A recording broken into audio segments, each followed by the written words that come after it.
Assalamualaikum warahmatullahi wabarakatuh.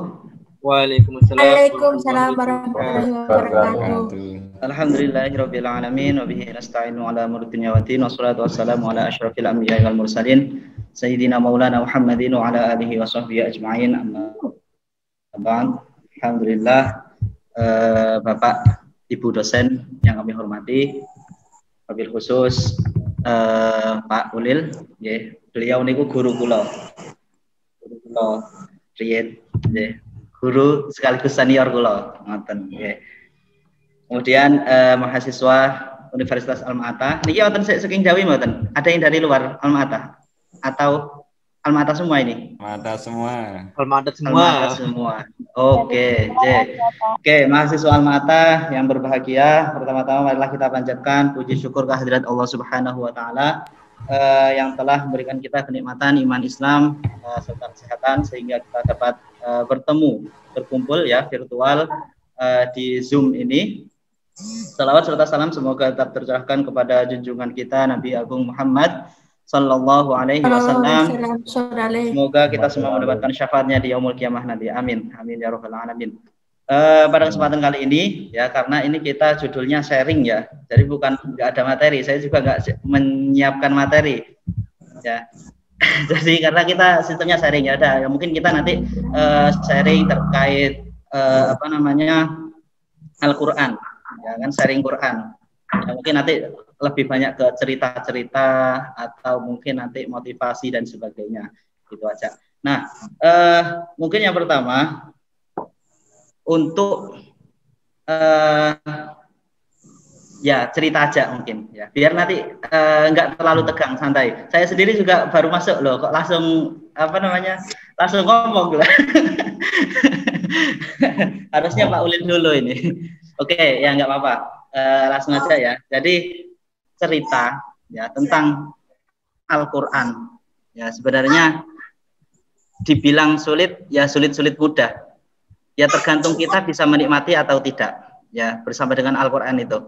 Kalau kita bisa menikmati malah justru kadang nikmat ya, enak, seneng. Jadi malah jadi kadang hiburan, lagi suntek, lagi buntek pikirannya mungkin ketika sudah megang Al-Quran, kemudian ketika kita sudah membaca, apalagi diresapi maknanya, bacaannya ya, bacanya tartil, pelan, enak gitu.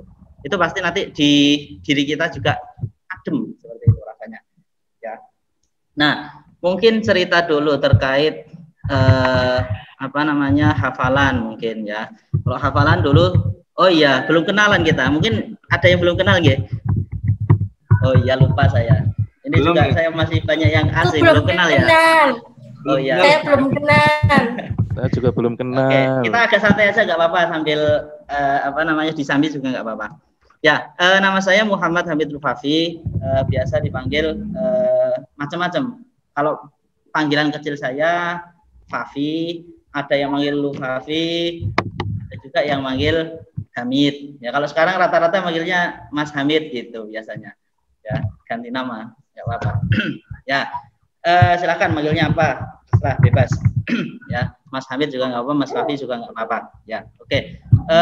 Saya dulu pertama di pesantren itu di Pondok Pesantren Al-Furqon Sanden ya, mungkin di sini ada yang dari Bantul mungkin tahu ya. Di sana pertama 6 tahun, kemudian pindah ke Kerapia. Setelah dari Kerapia kemudian di Bangun Jiwo, kemudian sekarang tinggalnya di Wates ya saat ini. Kemudian mulai ya, kalau untuk mulai menghafal ya sebenarnya mulai dari Al-Furqon dulu ya. Saya kan 6 tahun di Al-Furqon, itu ada program tahfidz ya, program tahfidznya itu ada di sekolah di pondok. Namun karena masih pertama kali, jadi saya ketika saya masuk di sana itu pertama kali itu sudah ada program tahfidz ya, sudah ada. Jadi tapi hanya kurang lebih 6 anak yang mengikuti itu ya, lainnya nggak ada. Jadi 6 itu yang ikut program tahfidz. Nah, namun karena memang kurang maksimal ya, jadi ya rasanya kita setoran terus seperti itu ya, sampai nggak pernah di murojaah. Karena memang ya tadi programnya masih karena masih baru juga, masih kurang ya mungkin belum berjalan dengan baik lah istilahnya. Jadinya ya itu tadi setoran pun kadang cuma berapa baris seperti itu. Ya karena masih belum berjalan dengan baik itu tadi. Nah, namun setelah 6 tahun kemudian saya pindah ke Krapia. Nah, di Krapia ini baru mulai saya fokus untuk menghafal Al-Qur'an. Mulai tahun 2013. Jadi kalau saya aslinya Jawa Timur ya, dari Banyuwangi. Nah, kemudian 2007 saya ke Al-Furqan itu, kemudian 2013 saya mulai ke Krapia. Di Krapia. Nah, di Krapia itu saya sebelum kuliah ya, itu saya berhenti 2 tahun. Ya, 2 tahun itu saya memang untuk fokus ngejar hafalannya itu. Jadi memang fokus untuk menghafal itu. Jadi nggak sama sekolah dan sebagainya. Jadi memang untuk fokus ke Al-Qur'an itu 2 tahun pertama di Krapia. Nah, kemudian setelah itu ikut wisuda. Jadi saya ngalami wisuda pertama ya langsung ikut wisuda tahun 2016 awal. Harusnya tahun 2015, namun karena dulu yang mimpin pesantren itu kan dulu Mbah Zainal. Ya, namun setelah itu kan karena Mbah Zainal sedo ya, kemudian diganti oleh Mbah Najib. Nah, akhirnya mundur, diikutkan dengan haulnya Mbah Munawir untuk yang hataman saya. Jadi makanya saya hatamannya agak lama, ada jedanya agak lama. Biasanya 2 tahun sekali, itu 2 tahun kurang lebih setengah tahun, 2,5 tahun seperti itu. Itu untuk wisudanya. Nah, kemudian sekedar sharing, apakah mudah kok ngafalin itu? Dibilang mudah ya mudah, dibilang sulit ya sulit, seperti itu. Ya yang jelas tergantung kitanya. Kembali, pertama faktor yang sangat mempengaruhi itu lingkungan, ya lingkungan, kemudian teman, kemudian juga guru, kemudian juga ya dari niat kita sendiri. Itu yang mempengaruhi, terutama lingkungan ya. Lingkungan itu ketika misalkan lingkungan kita mendukung, misalkan teman-teman kita juga misalkan pada deres, kita juga pasti pengen ikut deres juga, seperti itu pasti ya. Namun ketika misalkan kalau saya yang di Al-Qur'an dulu itu ya ketika setoran ya udah setoran, bahkan kadang bikin setoran itu ketika mau maju, seperti itu dulu ya. Itu karena memang masih belum terbentuk. Tapi kan ketika di Krapia dulu, bahkan saya setoran di 3 tempat.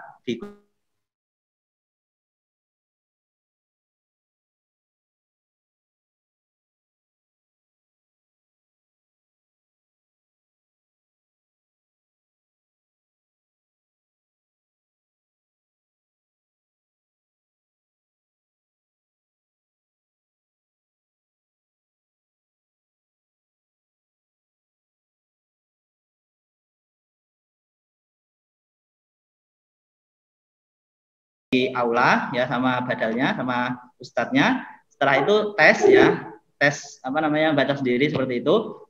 Kemudian setelah itu baru boleh ngaji di Pak Yai, Mbah Najib itu. Nah, di Pak Yai juga ngulang dari 1 lagi. Nah, di aturan kamar saya itu juga kalau belum ngaji di Pak Yai itu nggak boleh tidur di kamar, seperti itu. Jadi otomatis ketika itu ya nggak pernah tidur di kamar, tidur ya di mana, di masjid. Bangun, deres, setelah itu nyari mungkin makan, balik lagi, deres lagi, terus seperti itu. Mungkin tidur bisa dihitung berapa jam, mungkin sehari 3-4 jam itu biasa. Dan karena kebetulan ya tergantung kita nyari temennya juga. Ya kalau teman kita temenan sama yang, karena di Krapia cenderungnya bebasnya itu, tapi tergantung kita. Kalau kita bisa mengikuti, kita bisa dapat teman yang mungkin juga mendukung apa yang kita niatkan, itu juga sebenarnya dapat berhasil. Tapi kalau temannya itu juga ya misalkan di kamar nge-game itu ya biasa, seperti itu. Ya tergantung kitanya kuat atau enggak, seperti itu. Nah, jadi godaan itu juga pasti ada, seperti itu. Nah, kemudian setelah itu ketika teman kita banyak deres, bahkan malam sampai dipaksa kadang, karena besok setoran, setelah setoran nanti bikin setoran lagi dan seterusnya, itu muter terus seperti itu ya. Jadi kadang sampai malam ya malam itu kadang biasa tidur jam 1 jam 2 itu udah biasa. dia bangun, nanti deres lagi mulai talaki, kemudian setelah itu setoran, ya setoran di aula, kemudian setoran di Pak Yai, setelah itu ganti di Pak Mas Udi dulu, kemudian di Pak Yai dan seterusnya. Itu muter. Jadi setiap hari memang ketemunya Al-Qur'an. Seperti itu. Karena apa? Ya sebenarnya Al-Qur'an itu kalau menurut yang saya alami ya, kalau di Sambi itu berat. Ya misalkan di Sambi kuliah, di Sambi sekolah. Ya mungkin itu entah saya sendiri atau mungkin yang lainnya ada juga, tapi nyatanya juga ada yang bisa seperti itu. Maksudnya punya sambian tapi Al-Qur'annya juga berhasil, itu ada. Tapi kalau saya pribadi itu berat. Ya makanya kenapa kok enak fokus. Ya udah Al-Qur'an difokuskan lebih dahulu sampai selesai, kemudian setelah itu baru nyari yang lainnya seperti itu. Nah, itu mungkin terkait sedikit pengalaman ya. Kalau sulitnya ya pasti ada. Nangis juga sering saya. Mungkin ngafalin kok nggak hafal-hafal, itu sering nangis. Biasanya kadang kan tergantung ayat juga, ada yang sulit, ada yang mudah, itu juga macam-macam ya.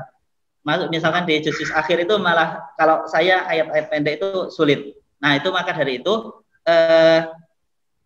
kadang ada berapa surat itu yang ya menurut saya itu sulit. Ya, menurut saya sulit. Akhirnya hafalin sehari kok nggak jadi-jadi. Padahal satu halaman. Biasanya kan sehari ya paling 1 lembar ya. Satu kan pagi satu kaca itu 1 halaman. Kemudian malam 1 halaman. Jadinya kan 1 lembar. Ya kan? Ya misalkan itu istiqomah 1 tahun itu kan selesai. Jadi kan 1 lembar, 1 juz itu kan 10 lembar, ya kan? 10 lembar berarti kan 1 hari. 1 hari 1 lembar. Terus seperti itu. Kalau istiqomah itu kan 1 tahun kan udah selesai. Itu kalau istiqomah. Nah itu. Tapi ada juga yang ayat-ayat itu yang sulit. Jadi ngafalin 1 halaman itu seharian itu nggak jadi-jadi sampai nangis. Itu sering. Ya maksudnya nggak jarang. Ya pernah beberapa kali itu pernah. Nggak hafal-hafal, kadang kebanyakan maksiat atau gimana kan, kadang pikirnya seperti itu kitanya. Ya pasti ada seperti itu. Kemudian tapi setelah kemudian ya diulang-ulang ya, yang jelas intinya sering diulang-ulang itu nanti mudah, apalagi kalau udah nyantol seperti itu. Ya kemudian selain itu juga dulu saya juga sering ikut lomba-lomba MHQ itu dulu sering tapi sekarang udah pensiun. Dulu mulai dari SMP, mulai MTS saya ikut, baik yang MTQ umum maupun yang MTQ pelajar, jadi ikut terus. Pernah setiap tahun, jadi setahun 2 kali ya pasti itu. Mulai dari 2007 sampai 2013, kemudian 2014-15 itu juga masih. Yang untuk yang MTQ umum terakhir saya 2015 kalau nggak salah. Itu. Jadi pernah mulai dari 1 juz tilawah. Kalau 1 juz itu ada tilawahnya. 1 juz tilawah, 5 juz tilawah, 10 juz, 20 juz, 30 juz. Itu pernah. Kemudian kalau yang pelajar itu biasanya cuma juz amma sih. Itu juga pasti ikut, pasti mewakili juga. Tuh. Kemudian di kampus juga pernah ya, baik tingkat provinsi, nasional itu juga pernah. Kemudian setelah itu manfaatnya? Ada pastinya. Ya mungkin untuk menguatkan hafalan, meskipun saya juga tidak terlalu begitu menyarankan ya. Tapi itu juga kalau dibilang manfaatnya ada ya, ketika mau ikut lomba, apalagi saya ketika dulu waktu mau pas waktu di Sanden di Al-Furqon, nah itu kan kadang kalau nggak mau lomba itu kadang nggak deres, dulu masih seperti itu ya, karena ya itu programnya masih belum terlalu berjalan, jadinya ya mungkin karena mau lomba itu baru mulai terus seperti itu ya, itu biasa. Nah yang jelas itu bisa jadi penyemangat, kemudian ketika lomba ngelihat mungkin lawan-lawannya, oh ini kok bagus, ini kok lancar dan sebagainya, itu kan jadi kita ada termotivasi seperti itu. Nah kemudian setelah itu lama-lamaan terakhir saya kalau nggak salah ikut itu 2000 yang mahasiswa di UAD tahun 2018 Desember, jadi akhir Desember pas ya ini Desember seperti ini, mau sebelum tahun baru.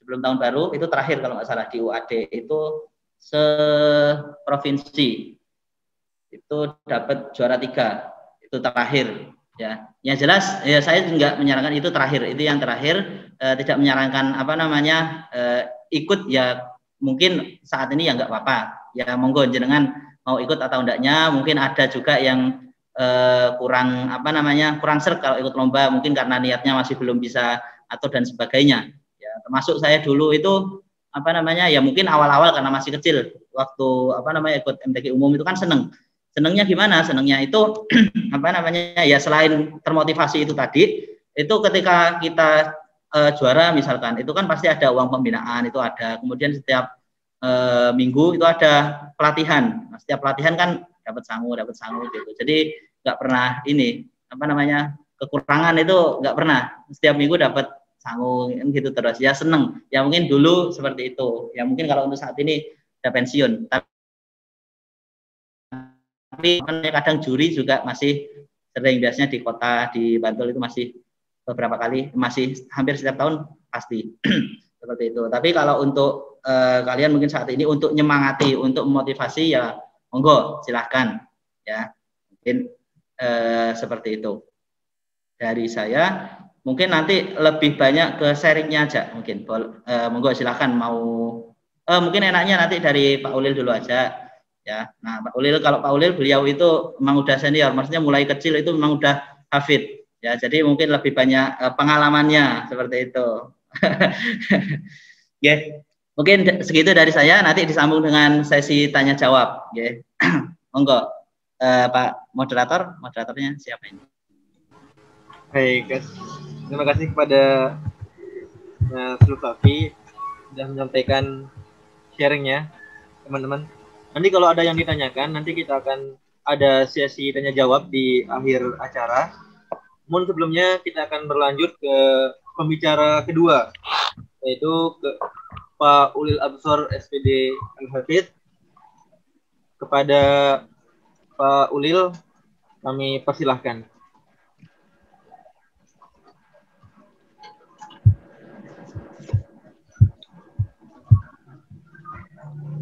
Bismillahirrahmanirrahim. Halo, cek. Suara bisa didengarkan atau enggak ya? Dengar, Pak. Bisa. Bismillahirrahmanirrahim. Assalamualaikum warahmatullahi wabarakatuh. Waalaikumsalam.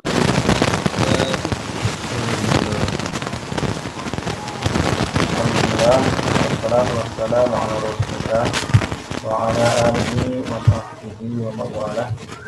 La haula wa la quwwata illa billah. Rabbi shrah li sadri wa yassir li amri wahlul 'uqdatam min lisani yafqahu qawli. Amma ba'du. Alhamdulillah, kepada para dosen dan kami yang saya hormati, Pak Hanif, Pak Andri, dan juga kawan saya Mas Zulfafi. Saya tidak dulu menjadi nasihat, dan juga teman-teman semua, saudara-saudariku yang berbahagia hari ini. Kita mendapatkan kita kembang virtual untuk antara sharing mahasiswa.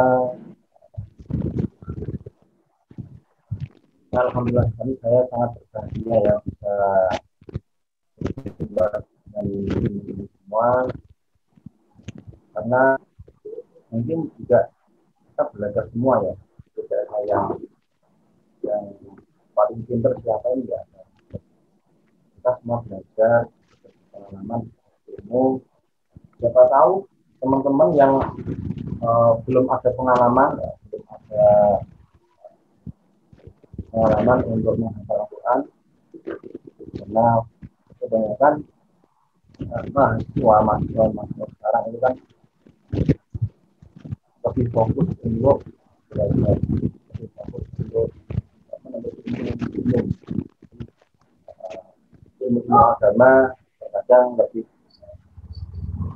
apa ya istilahnya, ya diminggirkan. Jadi kadang kalah ilmu agama itu kadang kalah dengan ilmu umum. Nah, itu mudah-mudahan kita semua bisa mengambil manfaat apa yang kita sampaikan ke depan. Oke, perkenalan dulu, nama saya Ulil Absor. Ulil Absor biasanya dipanggil Pak Ulil. Nah, saya lahirnya dari dan berbagai itu di Semarang, Provinsi. Terus kalau riwayat saya dulu sekolahnya di sana dari TK sampai MA itu satu yayasan, termasuk entah ya, jadi dari TK sampai ya satu MA, TK, SMI, MTS sampai MA itu satu yayasan. Kenapa saya memilih menghafal Al-Quran? Jadi ceritanya dulu waktu itu saya kelas 2 MTS. Kelas 2 MTS itu saya diminta oleh orang tua saya, Min, besok, kalau bahasa Indonesia gitu, besok kamu mau mondok di kitab atau Quran, seperti itu. Nah, saya berusaha mencoba menghafal kitab, menghafal jurumnya. Baru dapat 60-an bait, nggak kuat. Jadi menghafal baru 60-an bait nggak kuat. Nah, kemudian setelah kurang lebih kelas 3 MA itu saya mencoba menghafal Quran. Ya, menghafal Quran, tapi dari juz 29. Saya baca-baca, saya hafalin. Alhamdulillah, dalam berapa lama ya, saya kurang ingat. Jadi saya hafal setengah juz. Nah, di samping sejak kecil memang saya dididik dari orang tua, mendidik untuk menghafal juz amma. Itu harus zaman kecil, hati itu harus hafal juz amma. Ya, juz amma. Terus kembali lagi tadi waktu kelas 3 SMA saya menghafal cuma dapat setengah juz, itu pun juz 29. Kemudian di samping itu kan dari segi visual. Kalau membaca kita kan segi visual membaca. Kemudian saya juga mencoba menerapkan dari segi audio. Nah, jadi teknik menghafal Al-Quran itu kan ada dari audio, bisa dari visual, bisa audio visual. Nah, saya mencoba menghafal Al-Quran dengan teknik audio. Saya sering kali setiap hari memutar kaset. Saat itu belum ada HP, cuman saya belum punya HP. HP-nya jadul-jadul nggak gitu. Nah, saya sering memutar kaset di radio tip itu setiap hari.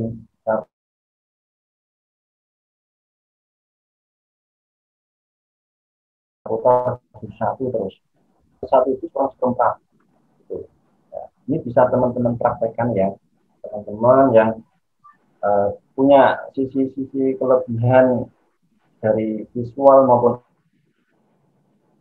audio, ya bisa dikatakan. Setiap hari saya putar juz 1 dan hafal 1 juz kurang seperempat. Jadi kalau katakanlah juz 1 sampai juz 29 itu setiap juznya ada 20 halaman atau 10 lembar. Nah, juz 1 itu ada 20 halaman. Jadi saya dengan mendengarkan rekaman Syekh Sudes, Syekh Sudes dari Mekah itu, setiap hari saya putar juz 1, saya bisa hafal juz 1 itu berapa halaman berarti ya? 15 halaman. Saya bisa hafal 15 halaman. Nah,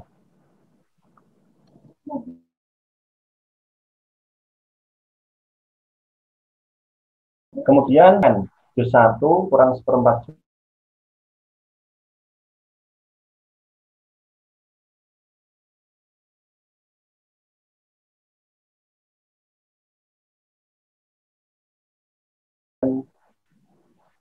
Al-Quran, yang programnya Al-Quran. Dan saya mondok di Krafia pun tidak sengaja. Artinya dulu waktu saya di rumah tiba-tiba diajak orang tua saya, mungkin orang tua saya yang istikharah ya, yang istikharah orang tua saya. Jadi saya tiba-tiba diajak ayah saya ke Jogja, ayo ikut saya ke Jogja. Nggak tahu mau diajak ngapain, nggak tahu, yang penting diajak. Tiba di Jogja, kemudian diantar ke Krafia. Ternyata mau dipondokkan di Krafia, ngantri di Krafia. Nah, 2008 awal saya main ke Jogja pertama kali itu pas diajak lihat-lihat pondok pesantren itu di akhir 2017 Desember ya. Nah, di sana lihat-lihat dulu, kemudian fix mondok nyantri itu di bulan Januari 2008. Mondok pertama kali mondok itu saya 2008. Kemudian saya masih adaptasi dengan pondok pesantren. Saya harus adaptasi dengan pondok pesantren karena saya belum pernah nyantri, jadi saya nggak tahu kehidupan di pesantren itu seperti apa. Kemudian saya nyantri ya seperti santri yang lain, setoran, kalau pagi setoran terus sholat berjamaah, hari-hari kita nikmati, dan pada saatnya ketika saya setoran di Krafia, setoran di pesantren melalui Krafia itu harus tahapannya itu harus benar dulu bacaan Al-Fatihah. Jadi teman-teman semua ya yang mau menghafal Al-Quran itu harus dibenerin dulu nih ya. Bacaan Fatihahnya harus benar dulu. Caranya benerin gimana? Ya harus digurukan, harus setoran ya, di tasbih ada gurunya. Seperti itu. Kemudian setelah Fatihah selesai, baca At-Tahiyat. At-Tahiyat harus benar dulu karena mengapa? Kita sholat fardu itu bacaan Fatihah sama tahiyat harus bisa karena merupakan rukun qauli. Seorang muslim sholat harus benar dulu bacaan Fatihahnya. Seperti itu kan? Makanya ketika menghafal Al-Quran yang harus dibenerin yaitu Fatihahnya. Kemudian At-Tahiyat. Kita sholat, kita nggak bisa baca At-Tahiyat. Itu sah nggak? Kurang lebih kalau kebanyakan mayoritas ulama ya, saya kira nggak sah bilangnya ya. Karena memang itu sebuah rukun yang harus dikerjakan ketika kita sholat, yang harus kita baca ketika kita sholat. Ya. Setelah itu surat pendek. Surat pendek merupakan dasar bagi kita ketika kita melaksanakan sholat, terutama sholat fardu, sunah yang lain. Nah, kemudian setelah selesai juz amma, ketika saya di Krafia ya, selesai setoran Al-Fatihah, At-Tahiyat, juz amma, kemudian ke surat-surat pilihan. Nah, pengalaman saya ketika menghafal surat-surat pilihan, ya memang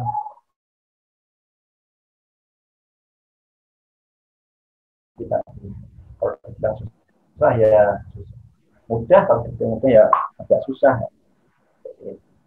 Jadi pertama kali saya membuat hafalan baru di surat-surat pilihan itu memang sebuah tantangan ya, sebuah ujian bagi kita para calon penghafal Al-Quran.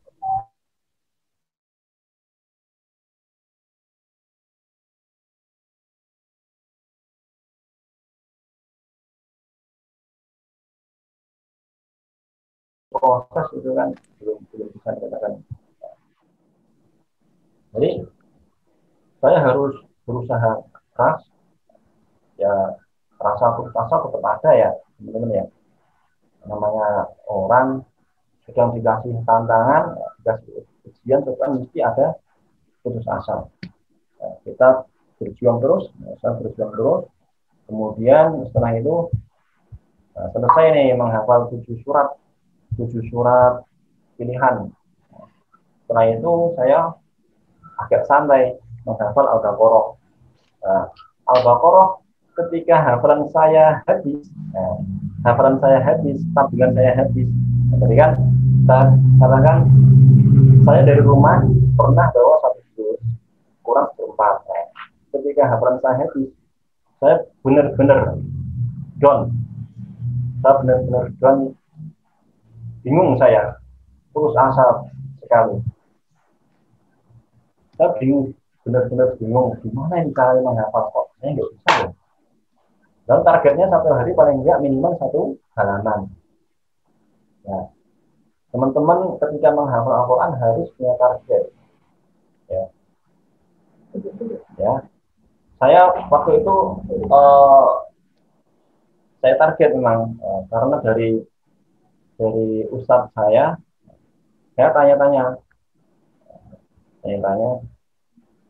Pak Ustadz, 1 hari paling enggak menghafal itu berapa halaman, berapa ayat, 1 halaman, seperti itu. Ya memang targetnya seperti itu, harus ditarget.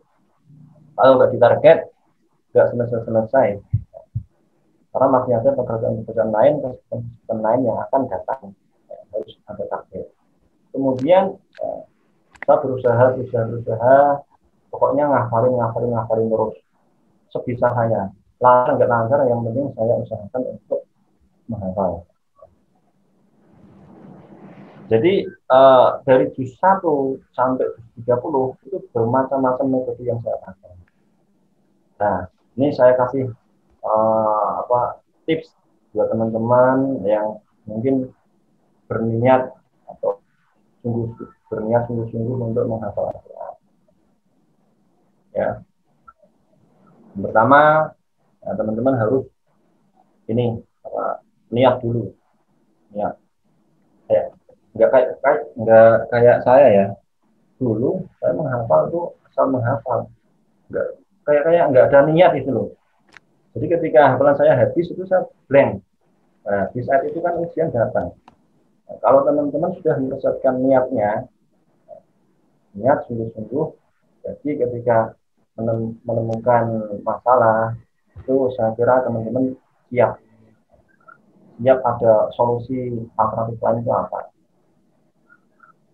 Jadi metodenya juga harus kalau bisa ditentukan biar enggak beda-beda. Kalau saya dulu metodenya beda-beda. Awal-awal saya menghafal dulu itu saya baca 1 ayat diulang-ulang hafal. Lanjut ayat 2 diulang-ulang hafal. Diulang lagi gabung. Ayat 1 sama ayat 2 gabung. Terus ayat 3 diulang-ulang sampai hafal. Ayat 1 sampai 3 gabung lagi sampai hafal. Kan seperti itu. Itu cukup menguras energi kita juga. Kemudian saya di pertengahan kira-kira di juz 15 itu saya menemukan metode baca kita googling ya. Google lebih tahu apa yang kita mau biasanya. Kita tanya-tanya sama Mbah Google, kawan Mbah Google itu ya.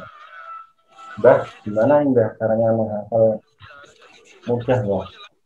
Saya tanya-tanya, kemudian dikasih jawaban sama Mbah Google. Coba kamu menghafal ayat 1 dibaca 20 kali. Dibaca saja sambil melihat tulisan ya teman-teman ya. Bagi teman-teman yang belum pernah menghafal dan ada niatan untuk menghafal, ini boleh dicoba tipsnya ini. Ayat 1 ya dibaca 20 kali. Ya, 20 kali. Sambil melihat pelan-pelan bacanya tartil. Kemudian lanjut ayat kedua dibaca tartil 20 kali ini. Lanjut ayat ketiga, ya, dibaca 20 kali tartil. Kemudian lanjut ayat keempat, 20 kali juga tartil. Ya, 20 kali. Nah, setelah itu ayat pertama sampai ayat keempat itu dibaca lagi 20 kali tartil juga. Saya kira nggak sampai 10 kali itu teman-teman sudah hafal. Ya. Itu sangat bermanfaat sekali untuk teman-teman ketika menghafal Al-Quran. Tapi juga bisa dikondisikan jika ayat itu pendek,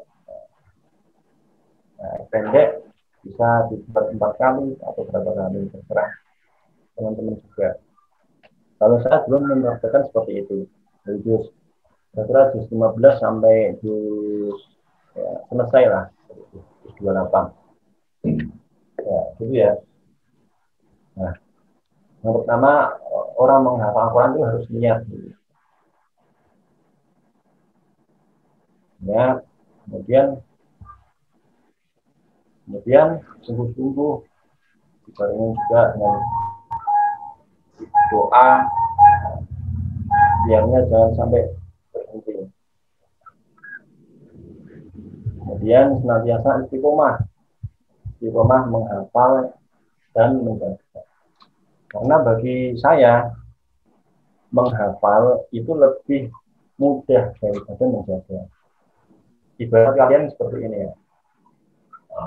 Di kampus Al-Ma'ata,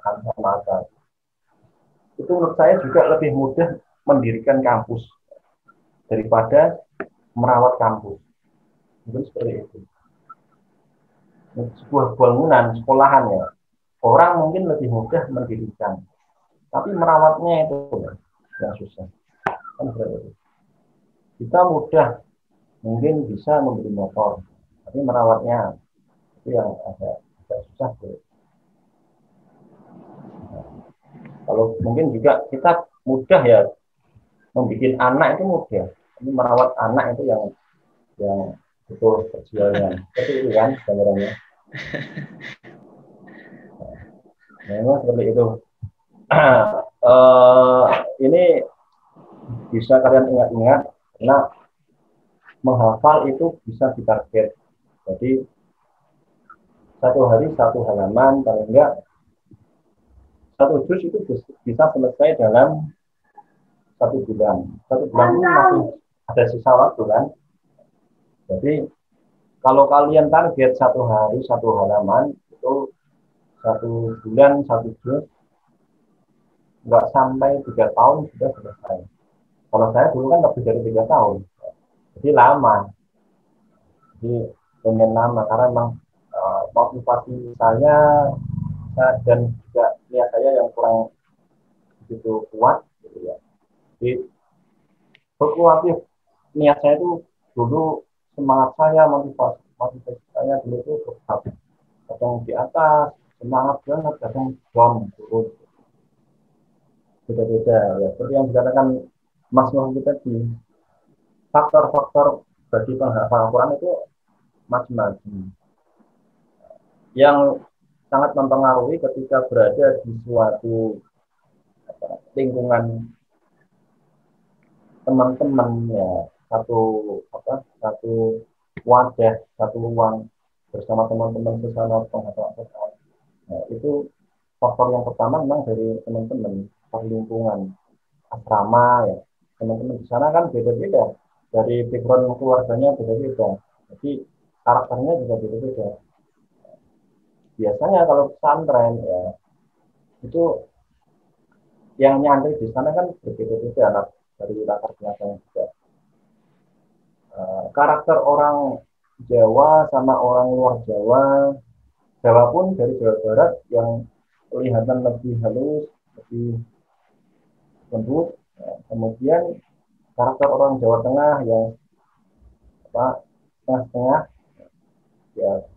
Terus karakter orang Jawa Timur kadang kita tahu mungkin juga lebih lebih tinggi untuk gaya bicaranya. Orang Timur dan orang Barat juga seperti itu kan. Orang Irian, orang Sulawesi, orang yang di mana itu NTB, itu berbeda dengan orang-orang yang ada di Sumatera. Itu merupakan ciri khas. Jadi ketika mereka berkumpul, santri-santri dari berbagai daerah berkumpul jadi di pesantren, itu faktor pertama juga dari teman-teman. Jangan sampai goyah ketika menghafal Al-Quran, putus dengan jalan. Kemudian juga ada dari faktor keluarga. Teman-teman juga memiliki keluarga yang berbeda-beda. Ada yang penghasilan orang tuanya pas-pasan, ada yang mungkin maaf termasuk kategori duafa ya, kurang mampu atau mungkin lebih dari cukup. Itu cara adaptasi dengan lingkungan mungkin nanti juga bisa berpengaruh dengan teman-teman yang lain.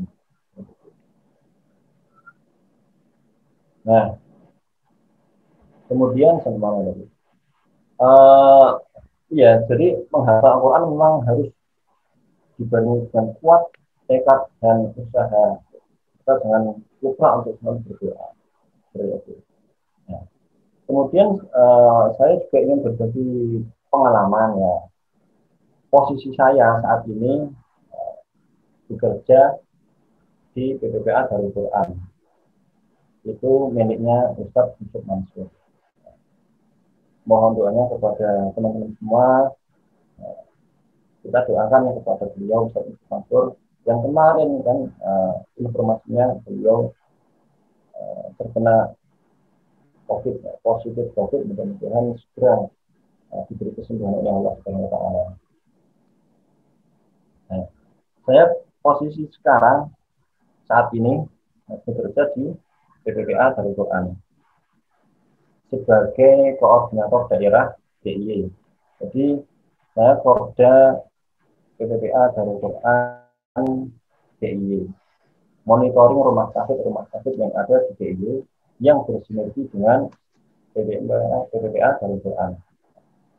Jadi ketika ada pertanyaan seperti ini, Pak, bisa nggak saya mahasiswa, misalkan ya, saya mahasiswa, tapi saya nggak bisa membaca Al-Quran dan ingin sekali saya menghafal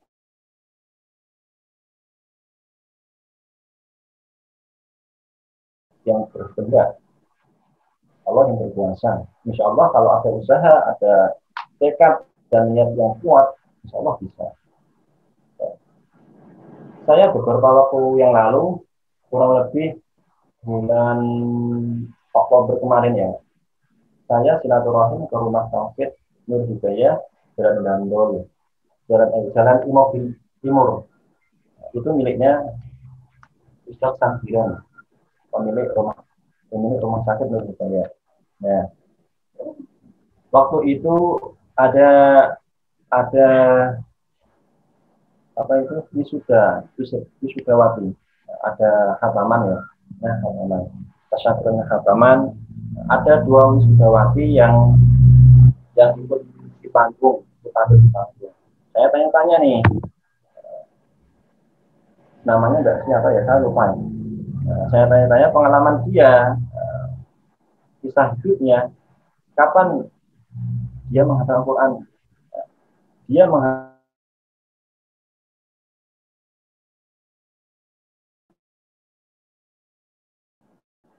SMK keperawatan. Nah, kita tahu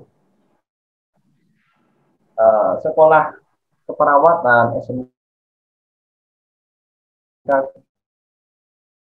memiliki jadi atau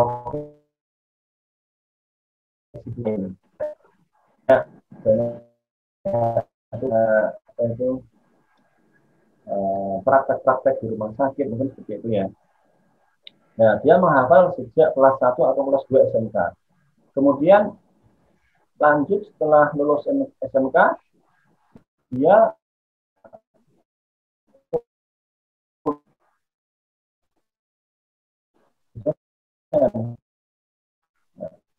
lebih banyak di rumah sakit, lebih juga di UGM ya.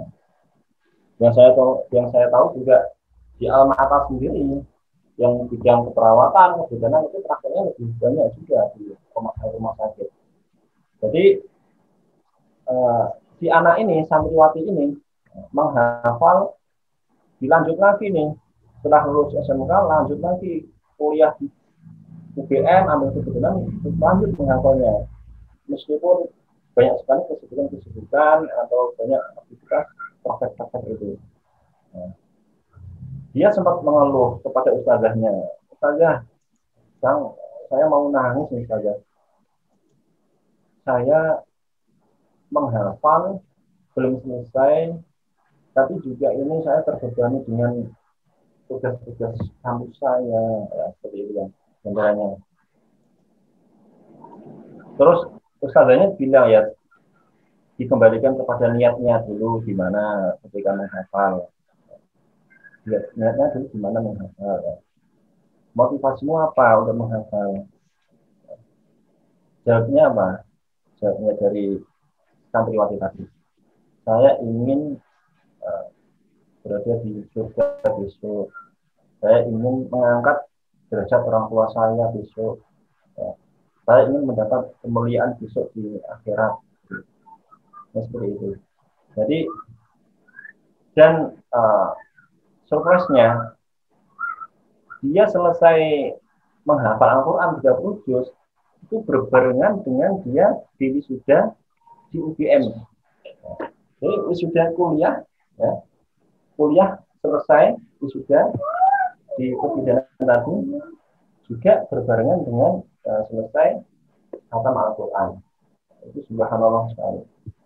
Jadi ini bisa memotivasi teman-teman semua, bagi saya sendiri tentunya, dan juga teman-teman yang sedang menghafal maupun yang sudah selesai atau yang belum pernah menghafal tapi ada niatan untuk menghafal.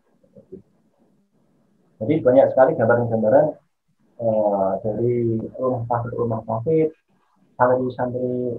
santriwati yang statusnya kuliah ya, mahasiswa kuliah di samping menghafal Al-Quran. Nanti teman-teman bisa, kalau teman-teman ada niatan, misalkan sekarang posisinya mau menghafal Al-Quran, namun masih bingung apa itu, mau nyari tempatnya, mau nyari gurunya, nanti bisa tanya-tanya sama saya. Saya arahkan ke rumah sakit binaan saya. Nah, seperti itu. Ini saya di Jogja, ya. Di Jogja itu ada 29 rumah sakit. Ya, di Jogja ada 29 rumah sakit yang ikut PPPA Darul Quran. Nah, ada di Bantul, di Sleman, di kota, dan di Gunung. Nah, jadi seperti itu gambaran-gambaran atau sharing-sharing dari saya. Kurang lebihnya demikian. Saya kembalikan lagi kepada moderator Mas Doni ya. Terima kasih Mas Doni. Assalamualaikum warahmatullahi wabarakatuh. Waalaikumsalam. Waalaikumsalam warahmatullahi wabarakatuh. Waalaikumsalam warahmatullahi wabarakatuh. Baik, terima kasih kepada Bapak Ulil Absor atas sharingnya, teman-teman. Baik, kita beralih ke sesi tanya jawab. Teman-teman misalkan ada yang ditanyakan tentang menghafal Al-Quran terutama, atau menanyakan hal-hal yang lain juga, nggak apa-apa ya. Buat teman-teman yang mau bertanya silahkan unmute mikrofonnya, terus langsung bertanya kepada dua pembicara kita. Silahkan kalau ada yang bertanya.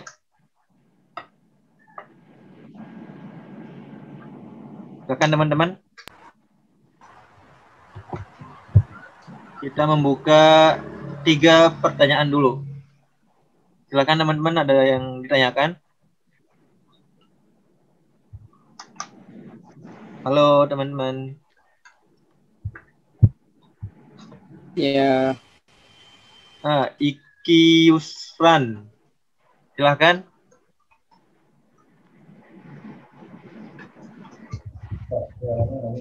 Baik.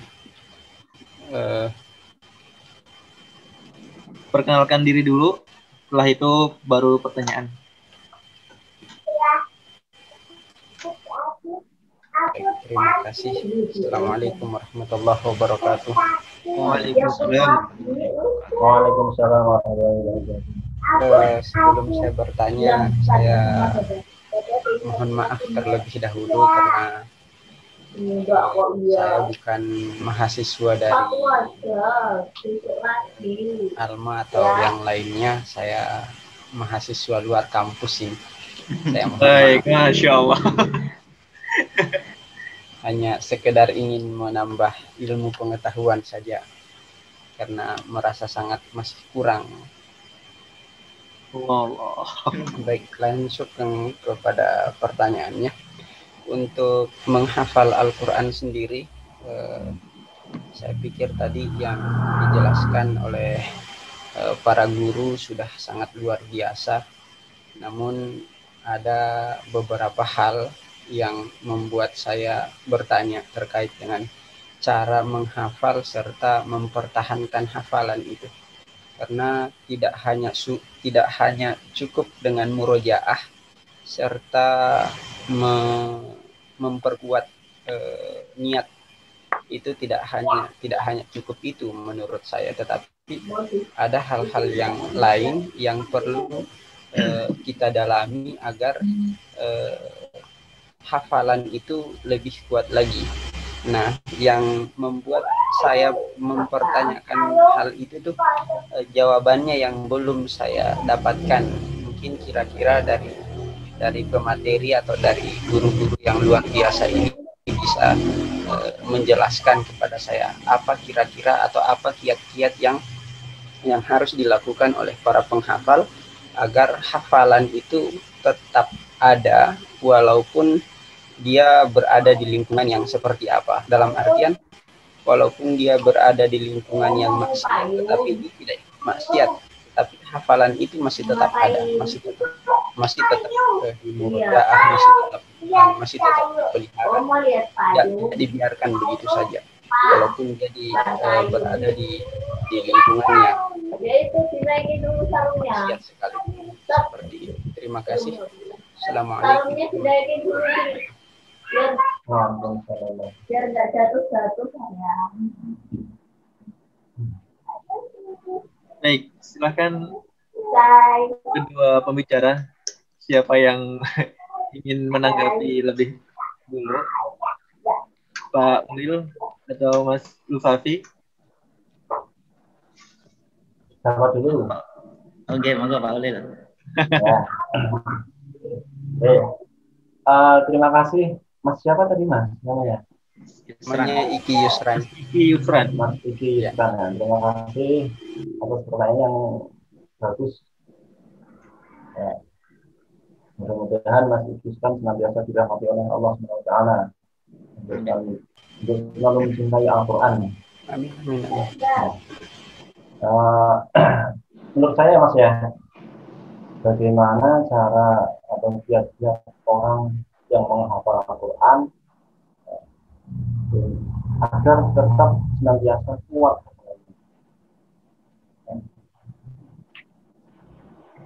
Cara yang pertama memang harus kuat, harus benar-benar ini diingat-ingat ya. Orang menghafal tujuannya untuk apa? Orang menghafal Al-Quran tujuannya untuk menjaga kalam-kalam Allah, menjaga dan untuk mengikuti sunnah-sunnah Nabi Muhammad SAW dulu kan diajarkan oleh Nabi Malaikat Jibril, diajari oleh Malaikat Jibril, diajarin, jadi nggak secara langsung. Jadi diajarin ya salah turun-temurun. Kemudian Nabi Muhammad mengajarkan kepada para sahabat, tabiin, kemudian kepada para ulama kita, guru kita, kemudian sampailah kepada kita semua. Itu cara menjaga hafalan. dengan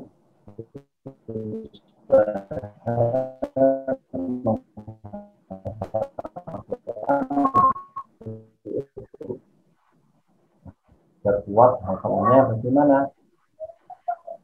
Harus meluangkan waktu banyak murojaah. Contohnya, kalau boleh saya contohkan ya, saya saat ini di samping saya bekerja, sebagai koordinator daerah rumah sakit di Jakarta. Tentu pekerjaan saya hampir setiap hari selalu keliling dan mendata apa yang perlu saya data. Yang ada di lapangan saya data. Rumah sakit saya kunjungin, saya silaturahmi. Terus kalau dipikir-pikir, gimana saya menjaga hafalannya? Enggak. Gimana saya menjaga hafalannya? Padahal kalau saya kerja pagi sampai sore, jam kerja, ya, hari-hari kerja seperti itu. Maaf. Di samping itu saya juga ngajar bimbingan LPDA, ngajar SAI. Jadi saya sesuaikan juga dengan waktu longgar saya. Ya. Di kampus saya kan, kampus Alma-Ata, Mas Ika, ya, Mas Iki ya. Di kampus Alma-Ata, kampus kami, itu ada materi SAI. Kemudian ada bimbingan LPDA, itu untuk mahasiswa yang kurang atau belum bisa bahasa Arab, tulisan Arab.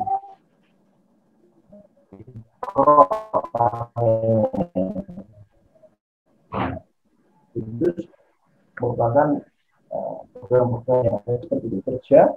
Di samping itu meluangkan waktu untuk ngajar di kampus Alma-Ata. Nah, gimana saya menjaga hafalan? Saya juga kadang bahkan setiap minggu saya ada jadwal simaan. Kadang 2-3 kali satu minggu. Simaan 6 orang, 5 orang. Ya, kalau 5 orang berarti berapa juz? 6 juz. 30 juz berarti 6 orang 5 juz. Kan alhamdulillah nih, lumayan ya. Jadi katakanlah kalau satu minggu saya simaan 3 kali, itu bisa menjaga hafalan saya. Karena memang kalau selesai kerja kan malamnya harus ada waktu buat keluarga. Saya harus simaan juga menjaga hafalan, bagian dari menjaga hafalan dan syiar kita masyarakat. Kemudian ketika saya ngajar, saya sempatkan di sela-sela simaan ya. Saya simaan ketika sudah selesai baca, saya ngajar teman-teman mahasiswa ini. Makanya banyak teman-teman mahasiswa yang saya ajar itu tahu kalau saya lagi simaan, kasih tahu.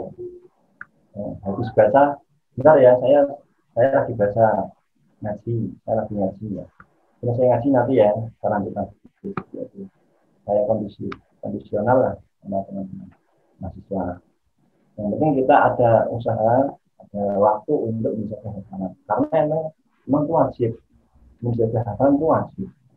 Kalau tidak kita jaga, itu Nabi mengibaratkan hafalan itu ibarat unta, ya. Unta yang yang diikat di tiang. Hafalan seperti itu. Kalau nggak dijaga kuat, nggak ada niat untuk menjaga, nggak ada usaha untuk menjaga, itu ibarat unta yang diikat kuat di tiang bisa lepas.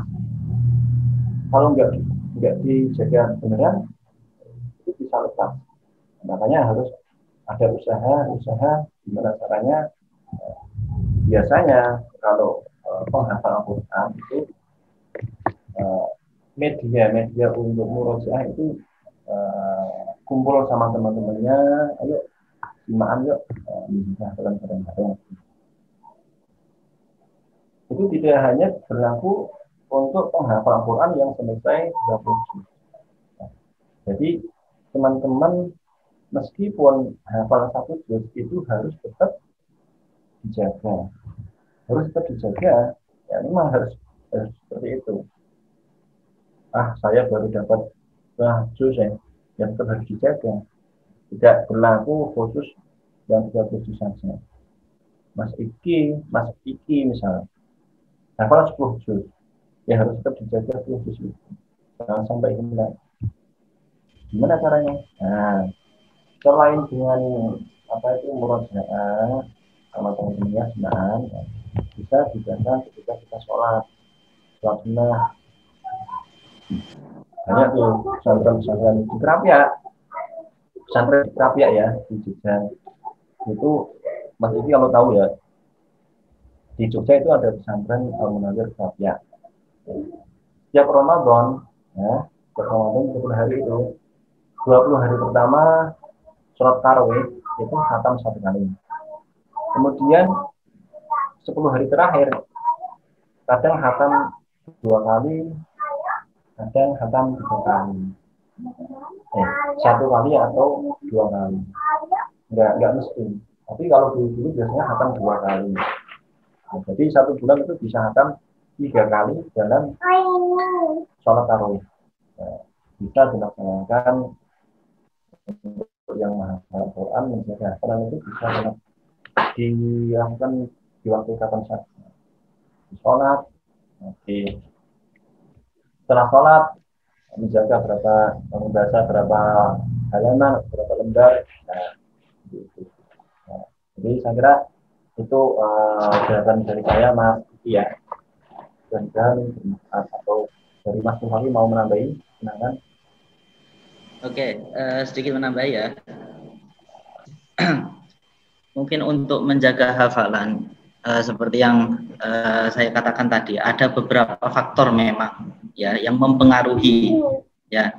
Termasuk juga tadi saya katakan pertama lingkungan, niat, kemudian teman dan sebagainya. Itu semua sangat berpengaruh ya.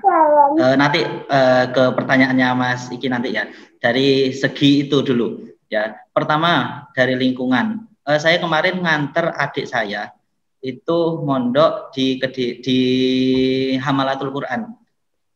Agung Kediri, Hamalatul Quran 2 ya, Kediri. Nah, ketika di sana itu kan karena memang program juga sudah bagus, kemudian target-target dan sebagainya itu juga bagus. Ketika saya kebetulan bisa masuk ke dalam ya Pondok Putri itu, tapi ya alhamdulillah bisa masuk. Jadi lihat santri-santri putri di pinggir jalan. Jadi ketika saya masuk gerbang itu santri-santri itu kalau menurut saya di sana itu tempatnya dari segi tempat itu sangat kurang mendukung. Jadi tempatnya selain panas kurang tempat yang kondusif untuk menghafal kalau menurut saya. Nah, ketika saya masuk gerbang itu santri-santrinya itu di pinggir jalan ya. Jalannya itu padahal berdebu. Bukan jalan yang udah bagus sudah di pester dan sebagainya. Belum. Jalannya itu aspal.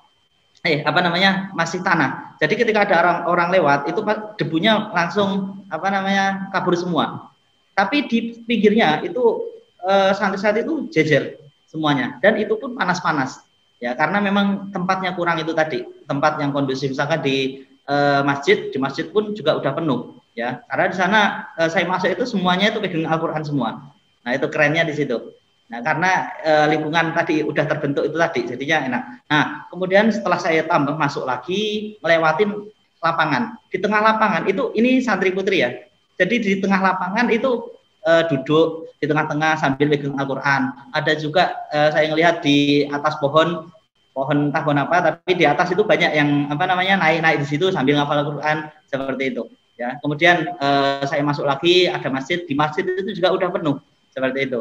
Ini bukan jam ngaji, tapi memang mereka waktunya bikin setoran dan sebagainya atau murojaah dan sebagainya. Nah, di sini yang saya katakan tadi yang sangat berpengaruh ya itu dari lingkungan. Yang pertama ya, pesantren mungkin ada pesantren yang tempatnya enak, sejuk mungkin, tapi karena lingkungannya kurang mendukung ya, lingkungan Al-Qur'annya itu kurang mendukung, jadi akhirnya ya tetap aja seperti itu. Karena pertama niatnya mungkin kurang dan sebagainya. ya lingkungan juga tidak mendukung. Nah itu tadi yang saya katakan. Jadi ketika saya masuk itu dari tempat untuk ngaji. Kalau saya kan biasanya kalau deres itu nyari tempat yang sepi, ya, yang suara itu mungkin nggak terlalu bising dan sebagainya. Ya, kalau saya deres itu biasanya nyari yang seperti itu karena susah fokus kalau misalkan terlalu ramai. Nah itu di situ juga sama seperti itu. Ya, bahkan ada di tengah lapangan itu siang-siang. Ya, jadi panas itu sambil deres di tengah lapangan karena emang tempatnya terbatas itu tadi. Ada yang di kayak pos kampling dan sebagainya. Itu ada. Semuanya nyebar santrinya. Nah, di situ mungkin yang pertama dari situ dulu. Mungkin bisa diambil sedikit kalau tadi yang Mas Iki katakan tadi misalkan di lingkungan yang kurang mendukung, lingkungan mungkin tempatnya orang maksiat dan sebagainya. Itu bagaimana? Nah, ketika kita sudah memiliki niatan dalam diri kita, ya, niatan kalau saya ingin menjaga, nah itu mungkin kita pasti punya cara sendiri, ya, entah itu kita istiqomahkan murojaahnya, misalkan sehari 3 juz itu pasti, misal entah pagi 1 juz, siang 1 juz, malam 1 juz, atau seperti apa. Ketika sudah diistiqomahkan karena niat kita sudah memang ingin menjaga beneran, ya, itu istiqomah itu sangat bagus, itu udah sangat lebih dari cukup seperti itu. Nah kemudian bisa juga diistiqomahkan dengan sholat sunnah, ya. Saya biasanya dengan sholat sunnah ba'diyah kalau saya biasanya, karena kalau sholat wajib kan kalau jamaah kadang ya nggak mungkin ngaji seperempat juz itu kan enggak, ya, mungkin bisanya sholat sunnah, ya, sholat sunnah ba'diyah atau qobliyah dan sebagainya, tapi biasanya ba'diyah kalau saya. Nah itu bisa diistiqomahkan entah seperempat juz, setengah juz dan sebagainya seperti itu, ya. Meskipun lingkungannya mungkin nggak mendukung karena kita sudah punya niatan terlebih dahulu, ya, punya pokoknya udah istiqomah. Sama seperti mungkin kayak teman saya itu ada yang istiqomah puasa Senin Kamis, ya, ini contoh saja. Itu ketika ada acara, ketika ada apa-apa, waktunya puasa ya puasa seperti itu, sudah nggak mikir yang lainnya makan ya terserah seperti itu. Nah begitu juga dengan kita, ketika kita sudah misalkan punya Al-Quran, kita sudah istiqomah, misalkan sehari ngaji 3 juz, ya udah bagaimanapun keadaannya 3 juz, ya kita deres setiap hari, entah pagi, entah siang, entah malam dan sebagainya. Kalau kalau jujur saja, kalau saya pribadi sebenarnya juga masih belum bisa istiqomah, tapi ketika misalkan saya punya sehari 3 juz misalkan. Nah ketika hari ini kok baru deres 1 juz, yang 2 juz ini saya anggap utang. Jadi kemudian di hari selanjutnya atau hari kapan itu di sahur itu dikodok, istilahnya seperti itu, ya. Jadi untuk mengistiqomahkannya ya mungkin dengan cara itu. Belum bisa istiqomah setiap hari, mungkin bisa dengan seminggu misalkan 10 hari khatam dan sebagainya. Nah istiqomahnya bisa diambil dari situnya. Ya, kalau untuk sehari karena memang kegiatan misalkan sehari pas waktu, apalagi misalkan kayak kemarin pas waktu tompo rapot itu kan macam-macam, ya, kegiatan input nilai dan sebagainya, itu jadi sampai lembur-lembur, kadang nggak sempet deres sama sekali itu, ya pernah saya belum bisa istiqomah di situ, tapi setidaknya setelah itu ketika liburan kemudian bisa dikodok, istilahnya seperti itu. Oh kemudian deres langsung entah berapa juz, yang jelas dikodok seperti itu. Nah, itu mungkin bisa jadi solusi lain, ya. Mungkin misalkan Mas Iki di tempat yang mungkin kurang mendukung. Termasuk saya juga ketika di rumah itu juga termasuk menurut saya kurang mendukung. Ketika di rumah itu saya ya cuman paling tidur, lihat TV, main HP dan sebagainya itu. Karena memang kurang mendukung. Nah itu makanya kemudian gimana caranya biar itu misalkan kekurangannya berapa juz misalnya, nah itu bisa di sahur seperti itu istilahnya. Nah mungkin demikian ya untuk tambahan dari saya. Silakan, yang penting ketika kita sudah ada niat, insya Allah nanti bisa istiqomah. Tergantung kembali ke diri kita, bisa mau atau tidak, seperti itu intinya. Ya mungkin sekian dari saya. Baik. Terima kasih jawabannya kepada dua pembicara. Mas Iki Yusran bagaimana? Ya, jawab. Terima kasih untuk moderator dan jawabannya. Terima kasih kepada pemateri. Terima kasih. Oke, baik. Kita beralih ke pertanyaan kedua nih. Dari Fitriyatul Laili. Assalamualaikum warahmatullahi wabarakatuh. Saya Fitriyatul Laili dari Prodi PGSD 2020. Izin bertanya, Pak.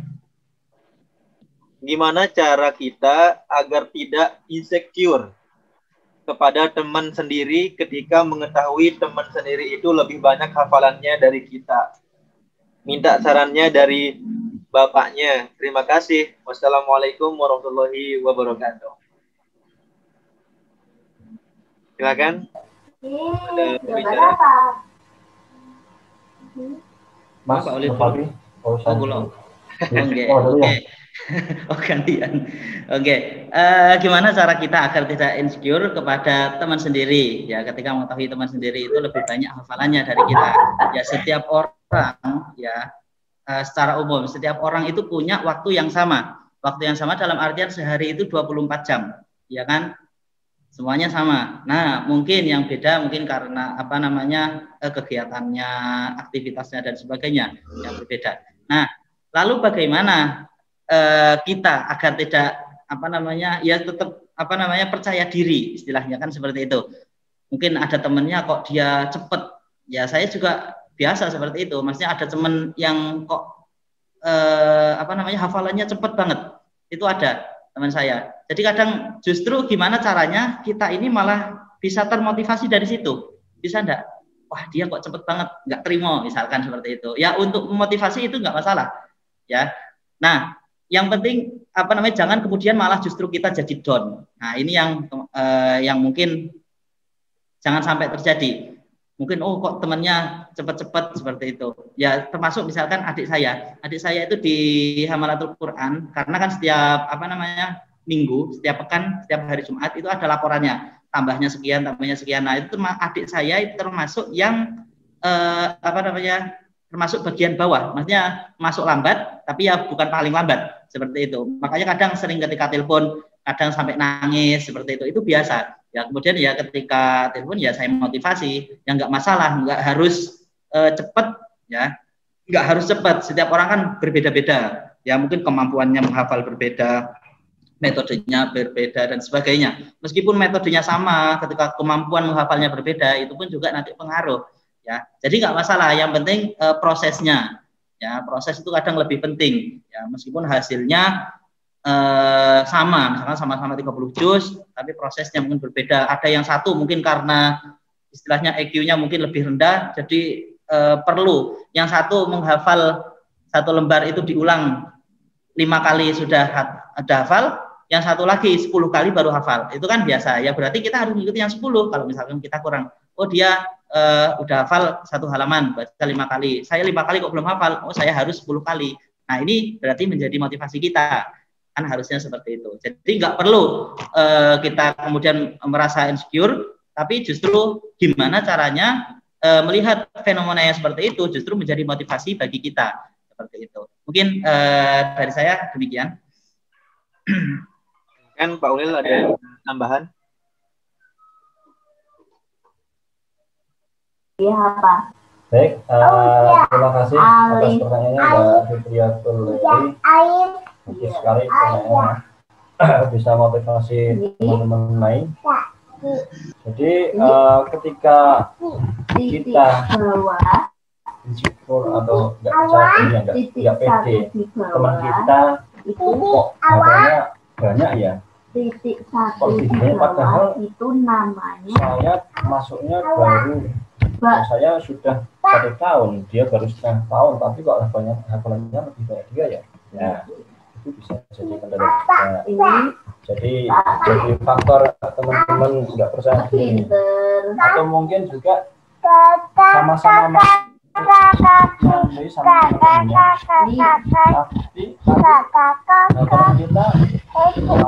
teman kita nggak kuat, teman kita kuat.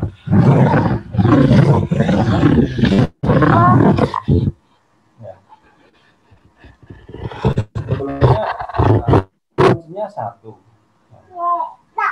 kuncinya satu, semua sama, kuncinya satu, yaitu kalau boleh dibilang bahasa Jawa tundres, menjaga hafalan.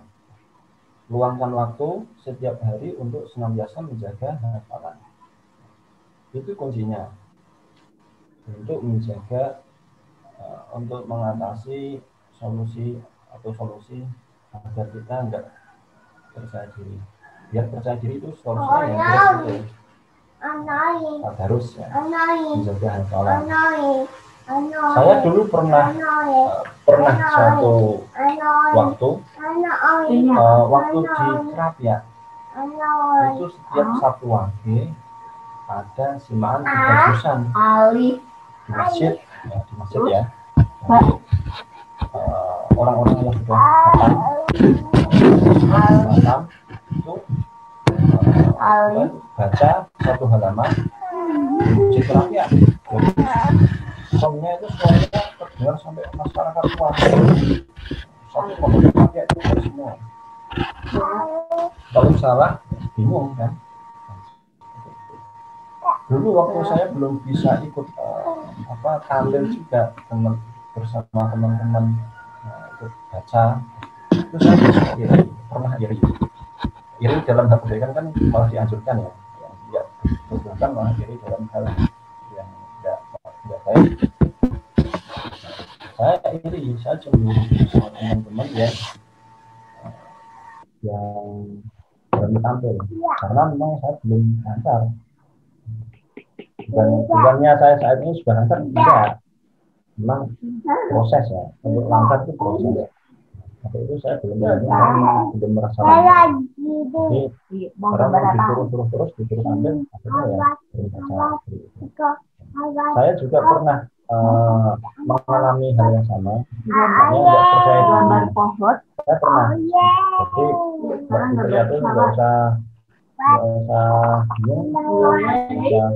gimana banyak teman-teman kita yang menghafal Al-Quran itu terus nggak pede dengan hafalannya sendiri, dengan memperbandingkan teman kita hafalannya kok lebih kuat lebih banyak, itu sudah hal biasa.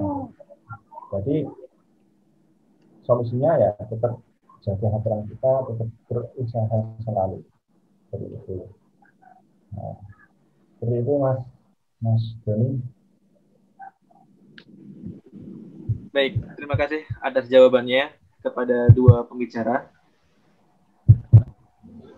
Mungkin ini kita beralih ke pertanyaan terakhir. Yang terakhir. Assalamualaikum.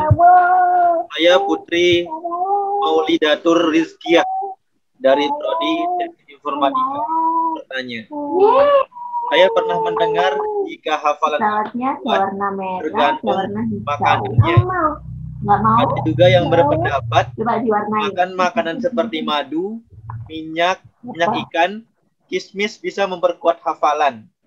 Ada juga yang mengatakan memakan terong bisa mempengaruhi hafalan. Menurut Bapak, menurut kedua pembicara, bagaimana tentang itu? Apakah benar? Terima kasih jawabannya sebelumnya. Assalamualaikum warahmatullahi wabarakatuh. Silakan langsung ditanggapi kepada dua pembicara tentang makanan, apakah berpengaruh terhadap hafalan? Silakan Pak Ulil terlebih dahulu. Oke, lagi. Terima kasih Mbak Putri. Ayo. Bagus banget ini.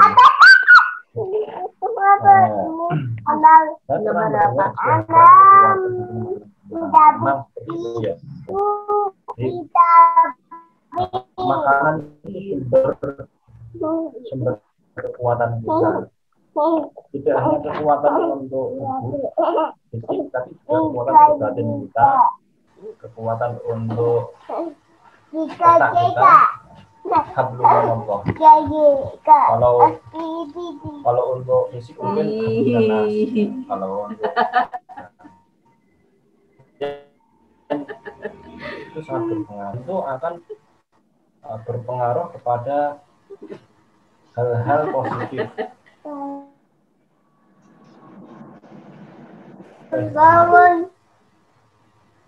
makanan-makanan haram, ya, makanan yang dihasilkan dari jalan-jalan haram, itu juga prosesnya dampaknya juga membawa kepada hal-hal yang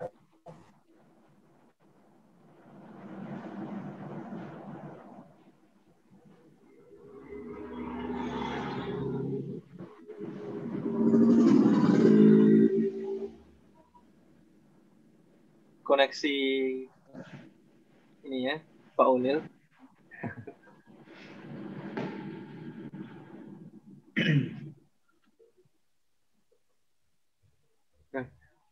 Koneksinya putus. Koneksinya. Mungkin Oh, iya. Pak, mungkin Mas Lufafi menambahkan ini keluar. Oh, iya. Oke, sedikit menambahkan ya yang dari Pak Oli tadi. Seperti yang kita ketahui, jadi segala sesuatu yang kita makan itu kan kemudian mengalir ya melalui darah, baik ada yang ke otak, ada yang ke semua tubuh, ke seluruh tubuh. Nah, termasuk juga makanan. Nah, makanya kemudian bahkan kalau kita melihat di kitab Taklimul Muta'alim ya, itu ada juga bab jadi yang menjelaskan yang mempengaruhi hafalan ya, salah satunya makanan. Nah, di situ juga dijelaskan ada seperti misalkan kita bersiwak, kemudian makan kismis, kemudian madu dan sebagainya. Nah, itu ada dijelaskan dan banyak juga ulama yang mengatakan demikian. Ya, maksudnya di beberapa kitab pun juga ada seperti Az-Zuhri dan sebagainya. Itu memang ada beberapa makanan itu yang dapat memperkuat hafalan kita. Ya.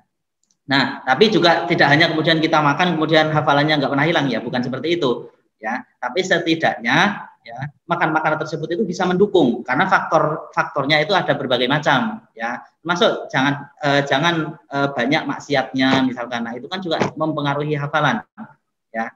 Ya, misalkan terlalu banyak maksiat kemudian sampai lupa, akhirnya ya udah itu pengaruh dari berbagai macam ya hafalan itu. Salah satunya itu tadi makanan ya.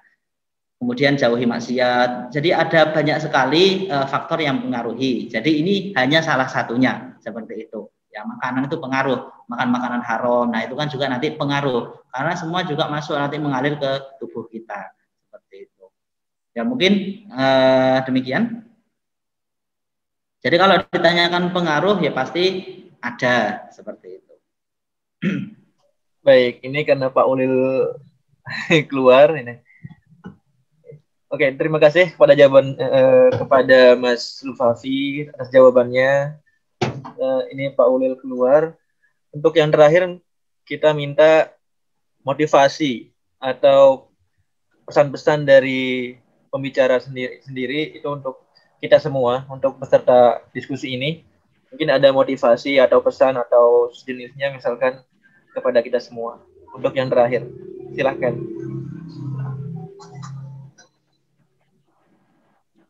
Oke, langsung saja terima kasih.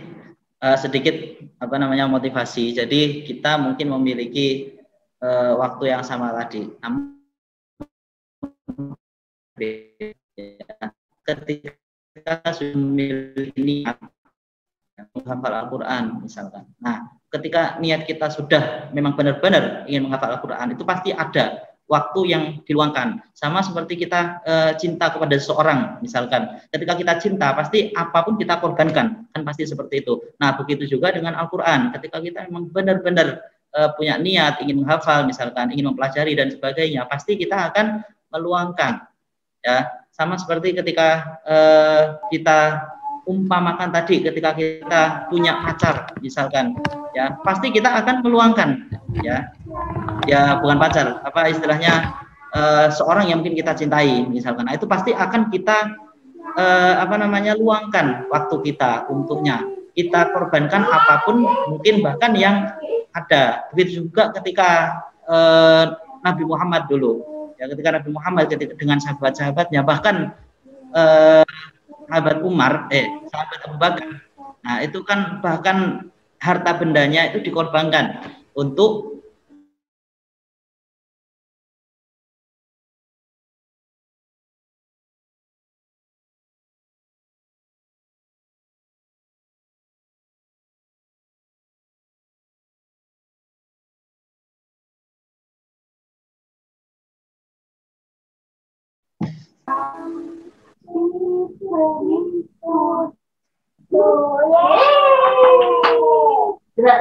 Sekarang pakai ini, pakai kertas. Iya, besoknya berubah. Belum bisa. Baik, terima kasih kepada Mas Lufafi. Kepada Pak Ulil, apakah ada pesan atau kepada kita semua terakhir? Ini yang punya aja. Ya. Gimana Mas? Mungkin ada motivasi untuk motivasi atau pesan untuk kita semua.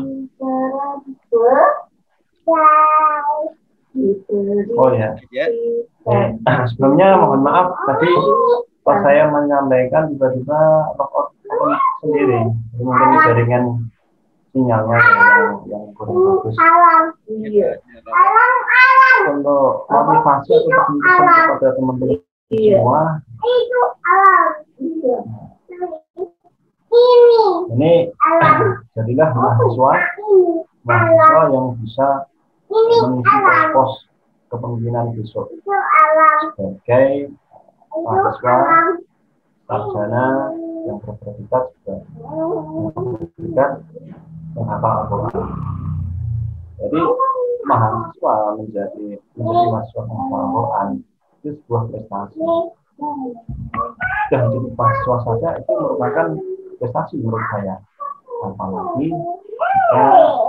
ditambah dengan merupakan prestasi yang ganda. Jadi harapannya ketika kalian berusaha menghafal Al-Quran selesai, itu suatu saat ketika mengisi pos kepemimpinan baik di tingkat camat, bupati, wali kota, bahkan mungkin di tingkat DPR atau presiden. Semoga ada tokoh-tokoh yang sarjana atau mahasiswa sarjana itu ya menyandang sebagai ahli hukum. Itu pesan-pesan bagi saya untuk teman-teman semua. Jadi tetap semangat, tetap berusaha terus. Jika kalian sedang menghafal Al-Quran, tetap berusaha terus. Jika kalian belum menghafal Al-Quran dan ada niatan untuk menghafal Al-Quran, tetap selalu membaca apa yang ada di gitu Mas Jani.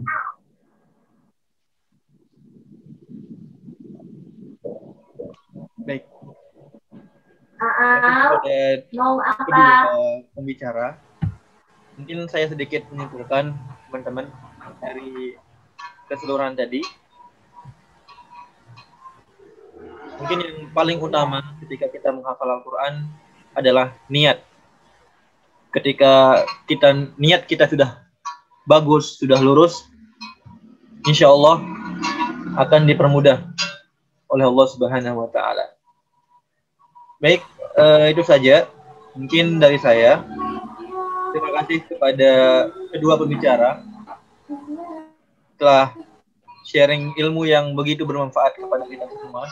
Semoga apa yang disampaikan oleh kedua pembicara bisa bermanfaat dan bisa kita implementasikan ke kehidupan sehari-hari, dan semoga kita tetap semangat untuk menghafal Al-Quran. Baik, sebelum saya tutup, saya minta kepada semua yang ada di diskusi online ini untuk membuka kameranya. Kita dokumentasi dulu. Dokumentasi untuk arsip kita. Silakan kepada semua yang ada di diskusi ini untuk membuka kameranya. Saya akan mengambil gambarnya. Silakan teman-teman.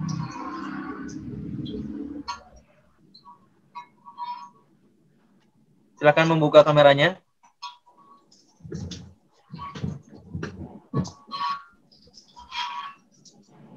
Ini belum semua. Silahkan membuka kameranya, silahkan. Semuanya, tanpa terkecuali.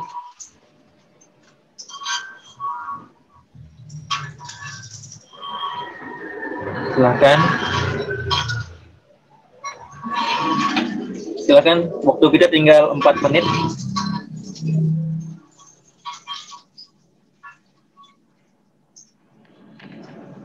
Yuk, belum semuanya ini. Tias Indriani. Oke. Nurgaini Aziza. Rina Nur Latifah, silakan membuka kameranya. Oke.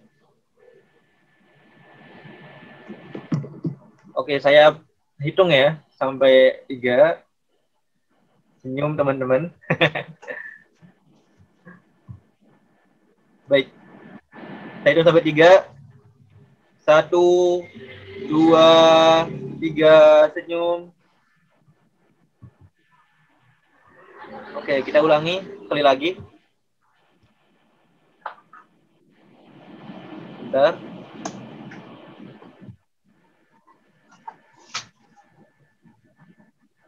Oke, sebentar. Saya hitung. 1, 2, 3.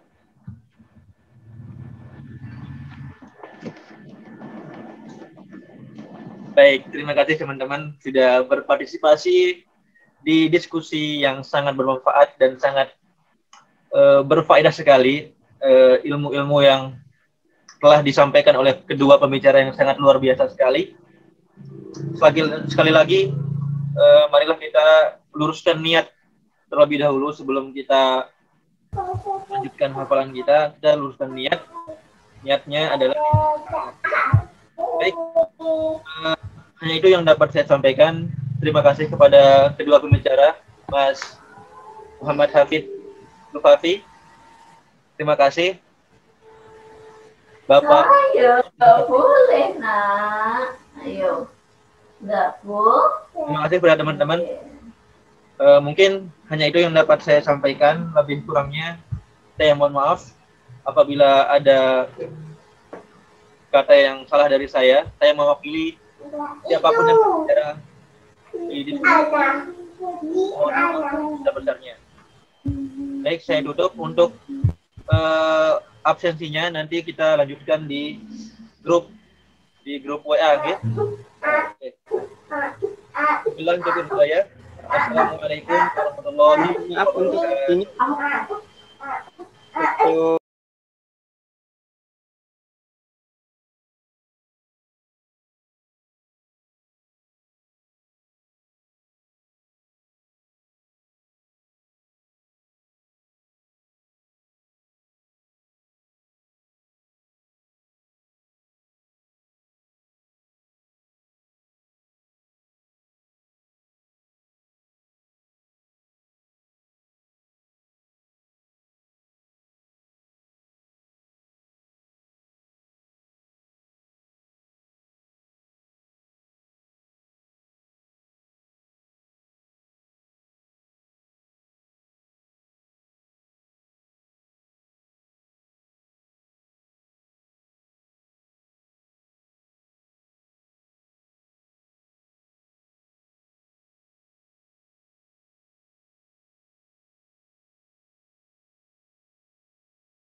wabarakatuh.